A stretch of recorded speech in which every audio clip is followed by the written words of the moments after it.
Good morning friends, केमन आछो तोमरा सबाई। आज के तुम्हादेर सामने आमी फार्स्ट एलाम। तुम्हादेर एतो भालोबासा पेयेछि, एतो भालोबासा पेयेछि कि बोलबो बोलो, ना एसे आर पारलाम ना। देखो एसे एसेई तुम्हादेरके गरमेर कथा बोलछि। प्रचंड गरम, ताई आमी आजके एकटा ड्रिंक्स बानाते चलेछि। সেই ড্রিঙ্কসটা তোমাদের সবার প্রিয়, ছোট বড় বুড়ো সবার প্রিয়। আমার ছোট ছেলে স্কুল থেকে আসবে, তাই আমি এই ড্রিঙ্কসটা বানিয়ে রাখছি, এসেও খাবে। এই রাসনা বানাচ্ছি। এবার রাসনা তোমাদের কাছে আমরা জানি সবারই কাছে খুবই ভালো এক লাগার জিনিস, মানে খেতে খুব ভালো লাগে। চলো তোমাদের সাথে আজকে গল্প করব বলে এসেছি। তোমরা সবাই কেমন আছো কমেন্টে জানাবে।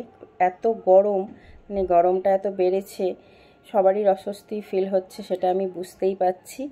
কিন্তু কি করব বলো, এই গরমের মধ্যেই আমাদের ভালো থাকতে হবে, সবাইকে ভালো রাখতে হবে। তোমরা কোথা থেকে এই ভিডিওটা দেখছো অবশ্যই আমাকে কমেন্টে জানিও। আমি রান্না করতে ভালোবাসি, খুব রান্না করতে ভালোবাসি। তোমাদের জন্য আমি রান্না করব, তোমরা আমাকে কমেন্টে জানিও তোমাদের কি রকম রান্না ভালো লাগে। মানে ড্রিঙ্কস টাইপের, স্যুপ টাইপের, চাইনিজ, ইন্ডিয়ান, কোন টাইপের তোমাদের রান্না ভালো লাগে সেটা আমাকে অবশ্যই জানিও। আমি চেষ্টা করব তোমাদের সামনে তুলে ধরার। আজকে আসি, ভালো লাগলে লাইক শেয়ার সাবস্ক্রাইব করে দিও। টাটা।